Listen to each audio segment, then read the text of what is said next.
ሰላም እንዴት ሰነበታችሁ? በሀገራችን ከተለያዩ የማህበረሰብ ክፍሎች ጋር የውይይትና የምክክር መድረኮች ሲካሄዱ ቆይተዋል። የሰላም ሚኒስቴር ዘላቂ ሰላምን ለማረጋገጥ በሀገራችን ሰፊ ስራ እየሰራ ይገኛል። ዛሬ በወቅታዊ ጉዳዮች ላይ ከሰላም ሚኒስቴር ዴኤታ ዶክተር ኬሬዲን ተዘራ ጋር ቆይታ ልናደርግ ተገናኝተናል። አብራችሁን ቆዩ። ዶክተር ለቃለ መጠይቅ ፈቃደኛ ስለሆኑልኝ አመሰግናለሁ። በሀገራችን በተለይ አሁናዊ ያለው የሰላም ሁኔታ ምን ይመስላል? ከሱን ጀምር። ሀገራችን ወቅታዊ የሰላም ሁኔታ በየጊዜው ከነበሩበት መዋቅራዊ ችግሮች እንደዚሁም ደግሞ ሲንከባለሉ ከመጡ ሀገረ መንግስቱ ሲመሰረትም ከሀገር ግንባታም ጋር ተያይዞ ሲመጡ ከነበሩ ካሳለፍናቸው የፖለቲካ ስርዓቶች ጋር ተያይዞ ለብዙ ጊዜ ውዝፍ የነበሩ ወዳዎች በየጊዜው እየታዩ እየተፈቱ እየተነፈሱ አሁን ባለንበት ተጨባጭ በአብዛኛው የሀገሪቱ አካባቢ ማለት ይቻላል የሰላም ሁኔታው በየጊዜው የተሻሻለ እየመጣ ነው። ለዚህ በዋነኛነት በአንድ በኩል የመንግስት ችግሮችን በቁርጠኝነት በሰላማዊ መንገድ ለመፍታት ያለው ቁርጠኝነት፣ በሌላ በኩል ደግሞ ህዝባችንም የሀገሪቷን ሰላም ለማረጋገጥ በየደረጃው በተለያዩ በሃይማኖታዊ ስርዓቶቹ በታዋቂ ግለሰቦቹ እንዲሁም ደግሞ ሰላም ወዳድነቱም ጭምር ታክሎበት የሀገራችን ሰላም ለማረጋገጥ እየተካሄዱ ላሉት የመንግስት ተነሳሽነቶች፣ እርምጃዎች አዎንታዊ መልስ በመስጠት መሻሻሎች በየጊዜው እየታዩ እንዳሉ ነው ያለን ግምገማ የሚያሳየው። በዚህ መሰረት በአብዛኛው አካባቢ ማለት ይቻላል ከለውጡ በኋላ በተለይ በርካታ ታፍኖ የነበሩ ነገሮች ከፈት የተደረጉበት ጊዜ ስለነበረ እነዛ ጉዳዮችን ተከትሎ አንዳንዶቹ ውዝፍ የነበሩ አንዳንዶቹ ደግሞ በለውጥ ባህሪ መነሻነት ሊከሰቱ የሚችሉ ችግሮች ሲያጋጥሙን ቆይተው አሁን ባለን ግምገማ አብዛኛው አካባቢ ጋር አንጻራዊ ሰላም የሚባልበት ደረጃ ላይ ነን ብሎ መውሰድ ይቻላል። አንዳንዶቹ ደግሞ ክልሎች በተሻለ መልኩ ሰላምን አጀንዳ አድርገው በስፋት ሰርተው ጥሩ የሆነ ሁኔታ ላይ ነው ያለን የሚል ግምገማ ነው ያለን። በቅርቡ 23ኛው የሃይማኖት ተቋማት ጉባኤ ሀገር አቀፍ ኮንፈረንስ ሃይማኖት ለሰላም ለመከባበርና ለአብሮነት በሚል መርህ በባህር ዳር ተከናውኗል። ይህ ኮንፈረንስ ምን አይነት እንድምታ ነበረው? እነማን ተሳተፉበት? ምን አይነት ሀሳቦች ተነሱበት? ሚኒስቴር መስሪያ ቤታችን በሀገራችን ያለውን ችግሮች በተለይ በውይይት ባህል ዳብሮ እንዲፈቱ የገጠሙን ችግሮች በምክክር እንጂ በሚኒስቴር መፈታት የለባቸውም ከሚል ጽኑ እምነት ከመንግስት ካለው ጽኑ እምነት መነሻ ባለፉት ጊዜያቶች ሰፋፊ ፕሮግራሞች ሲያካሂዱ ቆይቷል። የሃይማኖት ተቋማት የእምነት እሴቶች የሚጠብቁ ለዘላቂ ሰላምና በተለይ አሁን እየተገኘ ያለውን ሰላም የበለጠ ከማጽናት አኳያ ከፍተኛ ሚና ያላቸው ናቸው። ከዚያ አኳያ በሚኒስቴር መስሪያ ቤታችን አነሳሽነት ዓለም አቀፍ የሃይማኖቶች የጋራ ጉባኤ አድርገናል። ከዛ ያን ተከትሎ በዚሁ በጀት ዓመት ያን ተከትሎ ሁሉም እምነቶች ማለት ይቻላል የተሳተፉበት እንዲሁም የአፍሪካ አካባቢ ሀገራት ከኤሲያም ከአውሮፓም ከአሜሪካም ያው እምነት መቼስ ወሰን ድንበር የለውምና አብሮ ተሳትፎ ልምዶቻቸውን አካብተው ኢትዮጵያም በክርስትናም ሆነ በእስልምና እንደዚሁም ጁዳይዝም እንደዚሁም ደግሞ አገር በቀል የምንላቸው እንደ ወቅፈናን ጨምሮ አሁን ላለውን ብቻ ሳይሆን ለሀገር መንግስት ምስረታም ጭምር ከፍተኛ አስተዋጽኦ ያደረጉ እምነቶች ናቸውና በሀገር ምስረታም በሀገር ግንባታ ሂደት ላይ ያላቸው ሚና አጠናክረው እንዲቀጥሉ ተከታዮቻቸውን መመኖቻቸውን የበለጠ እንዲያንጹና ኢትዮጵያ ሀገራቸውን ከጠላትም እንደዚሁም ደግሞ ሊያጋጥሙና ያጋጠሙ ካሉ ችግሮች ከፍተኛ ሚና መጫወት አለባቸው በሚል ጽኑ እምነት አብረን ስንሰራ ቆይተናል። በሌላ መልኩ ደግሞ ያው እንደምታውቁ ኢትዮጵያ በጣም ሰኩላር ስቴት ናት። በዚህ በሰኩላር ስርዓት ውስጥ ከእምነት ተቋማት ጋር እና ከሃይማኖት ተቋማት ያለን ግንኙነት መርህን የጠበቀ ግንኙነት ነው ያለን። በዚህ መነሻ በተለይ የጋራ ተቋማቸው በሆነው የኢትዮጵያ ሃይማኖት ተቋማት ጉባኤ አማካኝነት ትልልቅ ሀገራዊ ኮንፈረንሶች ይካሄዳሉ። የሰላም ሚኒስቴር ደግሞ የደጋፊነት ሚና ይጫወታል። ከዚያ አኳያ የኢትዮጵያ ሃይማኖት ተቋማት ጉባኤ በመጀመሪያ ደረጃ ተቋሙ በጣም ተጠናክሮ እንዲሄድ ከማድረግ አኳያ የሰላም ሚኒስቴር ጉልህ ሚና ተጫውቷል። የእምነት ተቋማት የሃይማኖት ተቋማት በሀገር ሰላም በአብሮነት እንደዚሁም ደግሞ በሀገረ መንግስት ግንባታ ያላቸው ሚና ለማጠናከር ባለመ መልኩ የሃይማኖት ተቋማት ጉባኤ ላለፉት 5-6 ወራት የባለፈው የባህር ዳር ጨምሮ በጣም ትልልቅ የሆኑ ኮንፈረንሶች አድርጓል። የመጀመሪያውን በድሬዳዋ፣ ሁለተኛውን በኦሮሚያ ክልል ጅማ፣ ሶስተኛውን በቅርቡ በአማራ ክልል አድርጓል። በዋነኛነት ጉዳዩን እያስተባበረ ያለው የኢትዮጵያ ሃይማኖት ተቋማት ጉባኤ ቢሆንም የእምነት ተቋማት ከዶግማቸው በላይ በተጨማሪ በሰላም ጉዳይ ላይ ሲሰሩ ከኛ ጋር ተቋሙ ስለሚሰራ ባህር ዳር ላይ በነበረው መድረክ አማራ ክልል ላይ ያለውን እየተገኘ ያለውን አንጻራዊ ሰላም የበለጠ ለማጽናት አካባቢው ማህበረሰብ እንደሚታወቀው በጣም ከእምነት ጋር በጣም ቁርኝት አለው። ቤተክርስቲያንም ሆነ መስጊድ የሚሄደው ከእምነት አገልግሎቱ በተጨማሪ የማንነቱ መገለጫ ጭምር ነው። ስለዚህ የእምነት ተቋማቱ የሚነግሩትን ነገር የሚያዳምጥ ፈሪሃ እግዚአብሔር አላህን የሚፈራ አካባቢ ነውና በተለየ መልኩ ቀደም እንዳልኩት ሶስተኛውን ዙር ሁሉም አካባቢ የሀገራችን አካባቢ ላይ ያሉ የሃይማኖት መሪዎች፣ የሃይማኖት ተቋማት ጉባኤ አስተባባሪዎች፣ ታላላቅ አባቶች፣ ተጽዕኖ ፈጣሪ ግለሰቦች በነበሩበት በባህር ዳር ስቴዲየም ሰፊ ፕሮግራም አድርጓል። ከዛ በተጨማሪ በከተማዋም በተለያየ አካባቢ የድጋፍ ሰልፍ በማድረግ የተገኘ ያለውን አንጻራዊ ሰላም የበለጠ ለማጽናት ሚናችን የጎላ ነው በሚል ህብረተሰቡ የተለመደውን ሰላም ወዳድነቱን በባለቤትነት መሰረት ለማስያዝ ለማጽናት የእምነት አባቶቹን አስተምሮ የሊቃውንቶቹን አስተምሮ ተቀብሎ ደስ በሚል ሁኔታ ነው ያሳለፈው። በአጋጣሚ እኔም እዛ የማየት እድል ነበረኝ። እንዳልኳችሁ የእምነት ተቋማት ጋር በሚኖረን ግንኙነት መንግስት እየደገፈ ነው።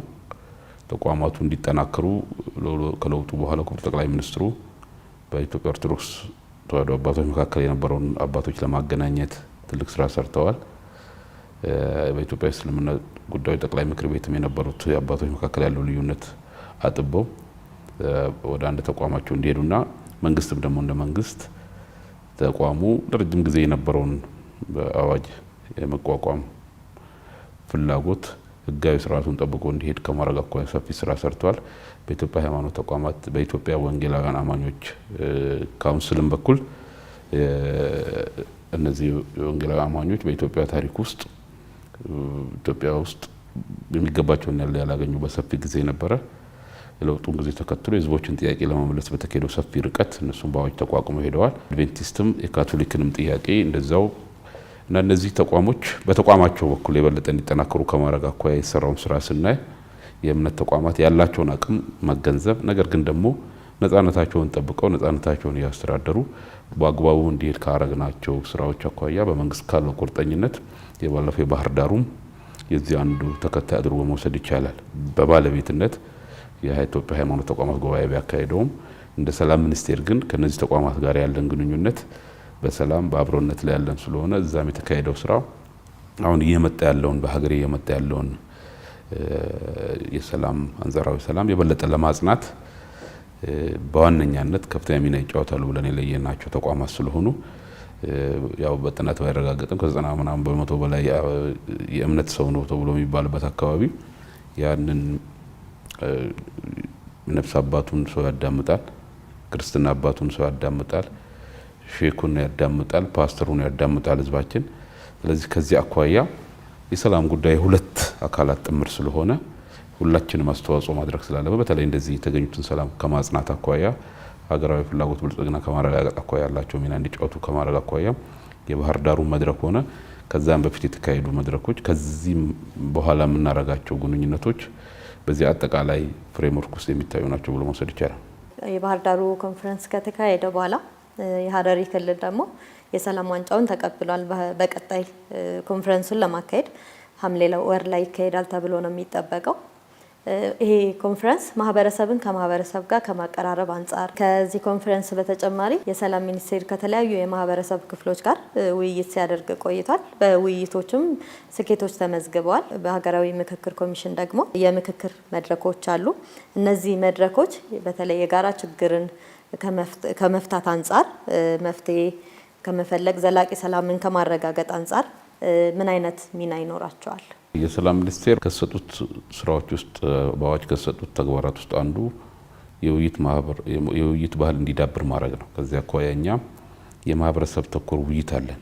ባለፈው 11 ወር ብቻ በ20 ሚሊዮን የሚጠጋ የህብረተሰብ ክፍል በሁሉም የሀገሪቱ አካባቢ በጋራ ጉዳዮቻቸው ላይ እንዲወያዩ ከቀበሌ ጀምሮ እየተወያዩ ነው። የትግራይ ክልልን ጨምሮ በ7 ክላስተር ለማህበረሰብ ውይይት አመቻቾች ስልጠና ሰጥተን ሰፊ የማህበረሰብ አቀፍ ውይይት እየተካሄደ ነው ያለው። ይሄ ምን ማለት ነው? ቀበሌ ላይ የሚታዩ ጉዳዮች በቀበሌ እንዲፈቱ፣ ችግሮች በውይይት እንዲፈቱ የማድረግ ትሬንድ ነው። በአንድ በኩል ችግሮች እንዲፈቱ ያደርጋል። በሌላ በኩል ደግሞ በዘላቂነት ችግርን የመፍቻ መንገድ የውይይት ባህል እንዲሆን የመገንባት ስራ በስፋት እየሰራን ነው። በቅርቡ ደግሞ እንደዚሁ ቀበሌና ወረዳ ላይ ያሉትን የማህበረሰብ አወያይ አመቻቾች በቀጣይ ሳምንታት ውስጥ ሰፊ ስልጠና እንሰጣለን። በክልል ደረጃ የክልሎችን አሰልጥነናል። አሁን በጥሩ ሁኔታ እየሄደ ነው ያለው። ከዛ ወረድ ባለ መልኩ ደግሞ ከቀበሌ ጀምሮ እየመለመን ነው አመቻቾቹን። በቅርቡ በክልሎቻቸው ክላስተር ላይ እንደዚሁ በ7 ክላስተር ሰፊ የሆነ የማህበረሰብ አቀፍ የውይይት አመቻቾች ስልጠና ሰጥተን ታች ድረስ የበጎ ፈቃድ አለን፣ እኛ ወጣቶች አሉን፣ ተጽዕኖ ፈጣሪ ግለሰቦች አሉን፣ የሃይማኖት አባቶች አሉ። እነዚህን በፍትሃዊ በሆነ መልኩ ያሳተፈ የህብረተሰብ ክፍል እና በየአካባቢ ያሉትን የማህበረሰብ ሬዲዮችን ሁሉ ጭምር በቋንቋቸው ድጋፍ እያደረጉ ሰው የገጠመውን ችግር በውይይት እንዲፈታ። ግጭት ሁሌም አለ። ግጭት ማለት የኮንፍሊክት ከሰፋ ያለው አይደለም። ሰው ከራሱም ጋር ይጋጫል፣ በወሰን ይጋጫል፣ የቤተሰብ ግጭት ይኖራል፣ በግጦሽ ይጋጫል። እንዲህ አይነት ጉዳዮች በውይይት የመፍታት ባህል አለን። ጥሩ ባህል አለን። ኢትዮጵያ ሽምግልና ባህል አለን። ነገር ግን ደግሞ በፊት የነበረው አይነት የግጭት ፋክተሮች ስላልሆኑ አሁን በጣም የዘመነ ድህረ እውነት ዘመን ውስጥ ነው ያለነው። ምንም ማታውቁ ሰው የማይታወቅ ሰው በማህበራዊ ሚዲያ የሆነ ቦታ ላይ የሆነ ነገር ይለጥፋል። ስለዚህ ሽማግሌዎቹ የማያዩት የማይጨብጡት ጋር ነገር ግን ግጭቱን ፊል የሚያደርጉት ነገር እየመጣባቸው ነው ያለው እና ሌላ ጊዜ የነበረው የባህላዊ ግጭት በምታዩ ሰው ነው ሰፈር ላይ እከሌ ከከሌ ነው ይባላል፣ ሽማግሌ ይመረጣል፣ ይፈታል። አሁን ተጋጩንም አታዩም፣ ሰው ብቻ ብጅታ ውስጥ ሲገባ ያሉ እና ያንን የሚመጥን ዘመኑን የሚመጥን አፈታት እንዴት መሄድ አለባቸው በሚል መልኩ ሰፊ ስራ እየሰራን ነው ያለ ነው። ከዛ አኳያ ይሄን እያከናወነ ነው። በሌላ መልኩ ደግሞ ነፃ የሆነ ኢንዲፔንደንት የሆነ በኢትዮጵያ ውስጥ ሀገራዊ ባህሪ ያላቸውን በሀገረ መንግስትና ከሀገር ምስረታ ጋር ተያይዘው ሲንከባለሉ የመጡ የፖለቲካ አለመረጋጋት ምንጭ የሆኑ ኢትዮጵያ ያላትን ጸጋ በአግባቡ እንዳትጠቀም ያደረጉን ጉዳዮች ለመፍታት ሀገራዊ ምክክር ኮሚሽን ላለፉት 3 ዓመት ሰፊ ሲሰራ ቆይቷል። ከዛ ተቋም ጋራ እንደ ማንኛውም ተቋም ግንኙነታችን ነፃ የሆነ ነው። እኛ ከነሱ ጋራ ምንም አይነት ግንኙነት የለንም። ነገር ግን እኛ ከታች የምንሰራቸው ጉዳዮች ለዚህ እርሾ ይሆናሉ ብለን እናምናለን። ህዝባችን ችግሮቹን በውይይት እንዲፈታ የራሱን አስተዋጽኦ ያደርጋል ብለን እናምናለን። እንደሚታወቀው አብዛኛው አካባቢ ላይ አጀንዳ አሰባስበዋል። እነዚህ ጉዳዮች በቅርቡ ሰፊ የሆነ የሀገራዊ ምክክር መድረክ ሲካሄድ እስካሁን ሲንከባለሉብን የመጡ ሀገራዊ ባህሪ ያላቸው ትልልቅ ጉዳዮች ይፈታሉ ብለን እናምናለን። በቅርቡ በነበረው በፌዴራል የባለድርሻዎች አጀንዳ ማሰባሰብ መድረክ ሚኒስቴር መስሪያ ቤታችን ተሳትፏል። እዛ ውስጥ ያሉ ሀሳቦችን ስናይ በመሰረቱ በአንዳንድ አካባቢ ያሉ ጫካ ውስጥ ያሉ ወንድሞቻችን የሚያነሱት ጥያቄ እዚህ ምናልባት እነሱ ከሚያስቡት በላይ የተነሳ ያለ ጥያቄ ስናይ በጣም ሰፊ የሆነ ተስፋ ነው የጣልንበት። ዜጎቻችን እንደዚህ በዚህ መልኩ በተፈጠረላቸው እድል ሀሳባቸውን እየገለጹ ወደፊት እንግዲህ በቅርቡ ሀገራዊ የሆነ መድረኩ ላይ ውይይት ተደርጎ አጀንዳዎቹ ቀርበው ችግሮች ሲፈቱ በአብዛኛው ችግሮቻችን ይፈታሉ ብለን እናምናለን። ስለዚህ ሚኒስቴር መስሪያ ቤታችን ቀደም እንዳልነው ያ በጣም ነፃ የሆነ ኮሚሽን ነው። በተወካዮች ምክር ቤት የተቋቋመ ኮሚሽን ነው። መንግስትም ከዛ ተቋም ያለው ግንኙነት እንደ ማንኛውም ስቴክሆልደር ባለድርሻ ሆኖ እየሄደ ነው ያለው። በውጤቱ ግን ሁላችንም ተጠቃሚ የምንሆንበት በመሆኑ ለዛ የሚያግዙ ጉዳዮች ቀደም እንዳለው ዘላቂ የውይይት መቼስ ሀገራዊ ምክክርም ካለቀ በኋላ ውይይት ነው ሀገርን የሚያስቀጥለው። ያን ባህል ከመገንባት አኳያ ሚኒስቴር መስሪያ ቤታችን በሰፊው አስቦ መላው ህዝባችን ባሳተፈ መልኩ እየሰራ ነው ያለው። እነዚህ ነገሮች ሲደማመሩ እስካሁን ሲንከባለሉ የመጡ ችግሮቻችን ተፈተው የተረጋጋ የፖለቲካ ስርዓት በመመስረት ኢትዮጵያ ወደምትፈልገው እና ወዳለመችው እና እያሳካች ወዳለችው ሰላምም ሆነ ብልጽግና ትሄዳለች ብለን እናምናለን። እንደ ሀገር ትልቅ እሴት አለን። በሃይማኖትም ብንል ባህላዊ የግጭት አፈታት ባህላችንም ጥሩ የግጭት ወይም የችግሮች መፍቻ መንገድ ነው። ግን ችግሮችን ለመፍታት ግጭቶችን፣ የተለያዩ ያለመስማማቶችን ለመፍታት ምን ያህል እየተጠቀምንባቸው ነው እንደ ሀገር? ኮሽታ ነው ዜና የሚሆነው። ሰላም ስለማይታይ ዜና አይሆንም።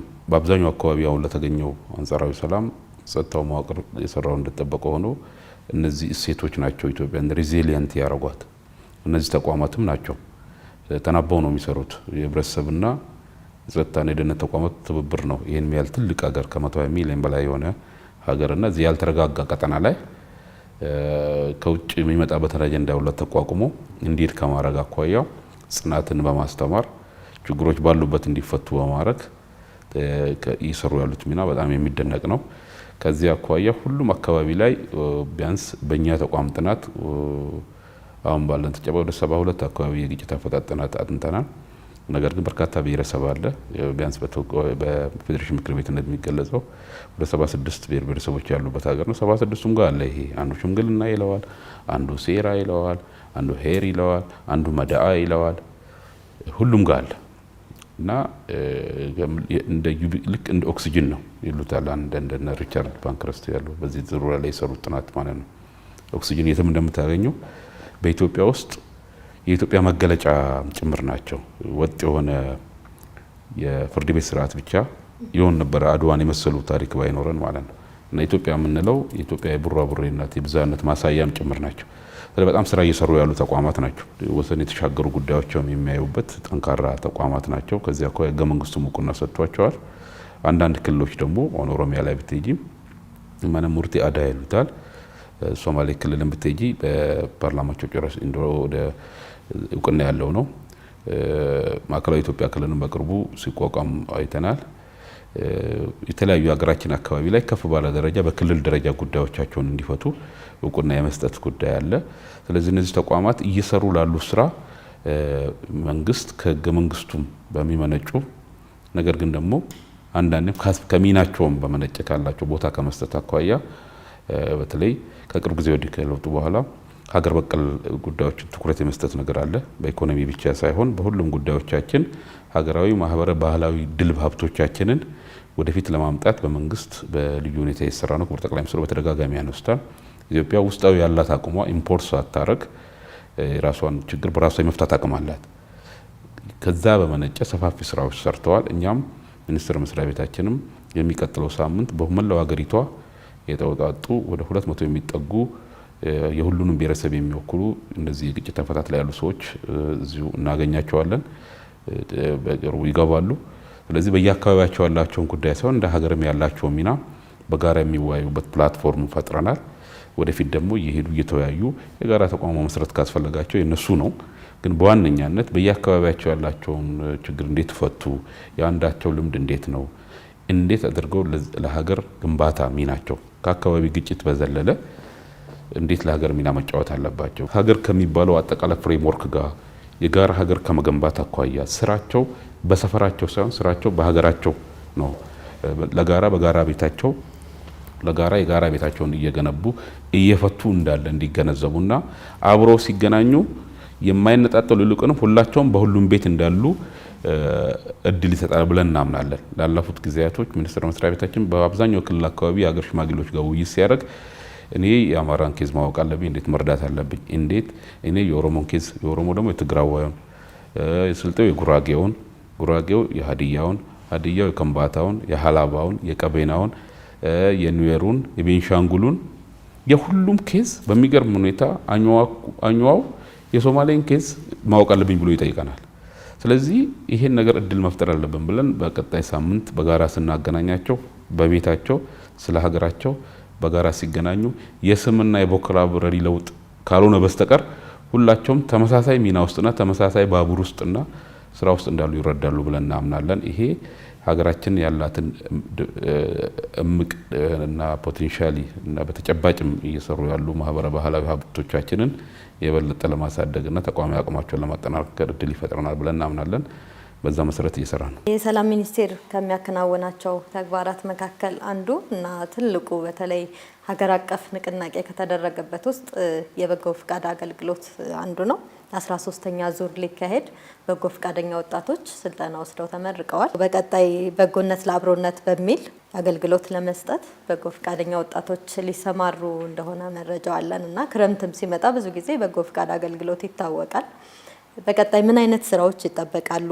ይሄ የበጎ ፍቃድ አገልግሎት መከናወኑ የሰላም ግንባታን ለማረጋገጥ ምን ያህል አስተዋጽኦ ይኖረዋል? የበጎ ፍቃድ በሰላም ሚኒስቴር ውስጥ የሚሰራበት ነገር ወሰን ተሻጋሪ ነው። የብሔራዊ በጎ ፍቃድ አገልግሎት ወጣቶች ናቸው በአብዛኛው ከዩኒቨርሲቲ ትምህርታቸው እንደወጡ ከተወለዱበት አካባቢ ውጭ ወደ ሌላው አካባቢ ሄደው እስከ 6 ወር የሚሰማሩበትና ለ1 ወር ስልጠና የሚወስዱበት ትልቅ የሀገረ መንግስት ግንባታ ቁልፍ ስራ ነው ብለን ነው የምናምነው። ከዚህ አኳያ ባለፉት 13 ዙሮች ኒርሊ ወደ 100 ሺህ የሚጠጉ ወጣቶች በዚህ መልኩ አሰማርተናል። አሁንም በተለያዩ ዩኒቨርሲቲዎች ስልጠና ሰጥተን በሀገረ መንግስት ግንባታ፣ በአብሮነት፣ በማህበራዊ ክህሎት ልሳነ ብዙና ልሳነ ባህል መሆን ያለውን ፋይዳ፣ ብዝሃነት ያለውን ፋይዳ ብሔራቸውን ሳይጥሉ ሀገራቸውን ሳይንጠለጥሉ ሁሉንም አስተባብሮ አነባበሩ የሆነ ማንነት እንዳላቸው እንዲረዱና ከተወለዱበት አካባቢ ሌላ ቦታ ላይ ሄደው ለ6 ወር ሲሄዱ የቋንቋን ብዝሃነት ባህልም እንዲማሩ የሄዱበት ማህበረሰብም የእነሱን ባህል ቋንቋ እንዲማር በማድረግ ደረጃ ህብረ ብሔራዊ ኢትዮጵያን የጋራ ትርክት ግንባታ ላይ ቁልፍ ሚና የተጫወተ ያለ ፕሮግራም ነው። በዚህ መሰረት ይህን ክረምትም ጨምሮ በጣም በርካታ ቁጥር ያላቸው ወጣቶችን እያሰማራን ያለ ነው። በዚህ አመት ብቻ ከ20 እስከ 30 የሚጠጉ ወጣቶች በዚህ መልኩ ትሬኒንግ ወስደዋል። ቀደም እንዳሉ በጣም ለየት ያለ ነው። አንድ ሰው የሌላን ሰው ቤት ሄዶ ማደስ ወይ ደም መስጠት ጥሩ ነው። በሰላም ሚኒስቴር የሚካሄደው ግን የሚያድሱት ጀሮጊዋን ኢትዮጵያ ነው፣ ህብረ ብሔራዊነትን ነው። አንድ ሰው ከተወለደበት አካባቢ ለሌላ ሰው ሲሰጥ አንተ የኔን እኔ አንተ ነን የሚል አብሮነትን ነው የሚገነባው እንጂ በሰብአዊነቱ ብቻ አይደለም። በኢትዮጵያ ውስጥ የበጎ ፍቃድ አገልግሎት ሲሰጥ አሜሪካም ይሰጣል፣ አውሮፓ ውስጥም ይሰጣል። የኛ ግን ያልተጠናቀቀ ሀገረ መንግስት ባለበት ሀገር ውስጥ ማህበራዊ ፋይዳው ሀገራዊ ፋይዳው ጎላ ያለ ነው። እንደው ተብሎ ጽድቅና ኩነኔ ቢኖርም ባይኖርም ከሚል ለገነት ብቻ አይደለም። ያ እንዳለ የግለሰቡ ጉዳይ ነው። እኛ ግን እንደ መንግስት ፕሮግራም ተቀርጾ ሲሰራ ይሄ ያልተጠናቀቀ የሀገረ መንግስት ግንባታ ውስጥ ነው ያለ ነው። ካሳለፍናቸው ፖለቲካ ችግሮች በመነጨ ላለፉት በርካታ 50-60 ዓመታት አንተና አንቺ እኔና አንተ በሚል የፖለቲካ ናሬቲቭ ውስጥ ተረክ ውስጥ ለቆዩ ወጣቶች እና በትምህርት ስርዓታችን በአግባቡ ይሄን አድሬስ ሳናደርግ ላለፈው 7 ዓመት ነው ለማስተካከል ጥረት ይደረግ ያለ።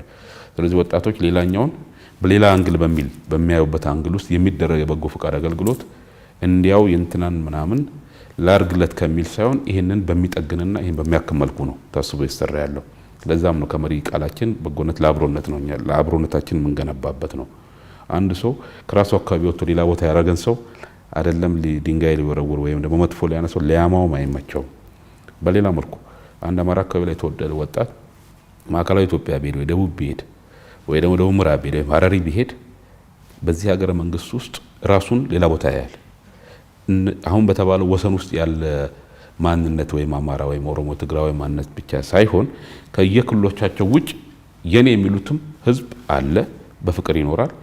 ሌላ ብሎ የሚሉት ራሳቸው የራሳቸው መሆናቸው እንዲያዩ ያደርጋቸዋል። ስለዚህ በዚህ ውስጥ አብዛኛው ወጣቶቻችን ሄደው እዛው ውሃ አጣጫቸውን አግኝተው አግብተው የሚቀሩ አሉ፣ ቢዝነስ የሚሰሩ አሉ። የሄዱበትን አካባቢ ቋንቋ ለምዶ አሜዚንግ በሆነ ሁኔታ በ6 ወር ውስጥ ግጥምና ታሪክ ጽፎ የመጡም አሉ። እዛም አሁን እንዳልኩት በጣም ከፍተኛ የሆነ ለውጥ እያመጣ ያለ ነው። አሰስመንት ሰርተናል እና ከዚህ አኳያ ይሄን ክረምትም ሆነ የኛ ክረምትን ጠብቆ የሚካሄድ ሳይሆን አመቱን በሙሉ የሚካሄድ ፕሮግራም ነው። ክረምቱ እንደ ድል ልንጠቀመው እንችላለን። ነገር ግን አመቱን በሙሉ በመንግስት ልዩ ትኩረት በጀት በጅቶ በተለይ የመጀመሪያው ዙር ላይ ክቡር ጠቅላይ ሚኒስትሩም ጭምር እንደምታስታውሱት ይሄ በዋነኛነት ራሳቸውም ክቡር ጠቅላይ ሚኒስትሩ ጭምር ነው ኢኒሼት ያደረጉት ሀሳቡ ነው። በዛ መነሻ ወጣቶቻችን መላው አካባቢ ላይ ከተወለዱበት አካባቢ ወጥተው ወሰን ተሻጋሪ ሆነው ብሔራዊ አገልግሎት የሚሰጡ ናቸው። ስለዚህ በቅርቡ በነበረን አሰስመንት በህዝብ ተወካዮች ምክር ቤትም ቋሚ ኮሚቴዎችም ሄደው በተለያዩ አካባቢ ሄደው አግኝተዋቸዋል። ወጣቶቹ ከትምህርት ውጪ ከከሪኩለም ውጪ የሚያገኙት ዕውቀት ሪል የሆነችዋን ኢትዮጵያ መሬት ላይ እንዲያገኙ አድርጓቸዋልና ውስጥ ላይ አንዳንዴ በፖለቲካ ችግሮቻችን ውስጣቸው ላይ የገቡትን ነገር ዲፊውዝ እያወጡ ዲስኢንጀክት እያረጉ አሁን ጥሩ ሆነ በተሻለ ዜጋ እንዲሆኑ ከማድረግ አኳያ ቁልፍ ሚና እየተጫወተ ነው። በዚህ መሰረት ቀጣዩ ክረምትንም ሆነ በቀጣዩ በጀት ዓመት በጣም አጠናክረን የምንቀጥለው ዋና የሀገረ መንግስትና የመንግስት ልዩ ትኩረት አቅጣጫ መሆኑን ለመግለጽ ነው። አመሰግናለሁ ስለነበረን ቆይታ። ተመልካቾቻችን በሀገራችን አሁናዊ ሁኔታ ላይ ትኩረት ያደረገ ቆይታ አድርገን ነበረ ከዶክተር ክሬዲት ተዘራ ጋር። አብራችሁን ስለቆያችሁ እናመሰግናለን። መልካም ጊዜ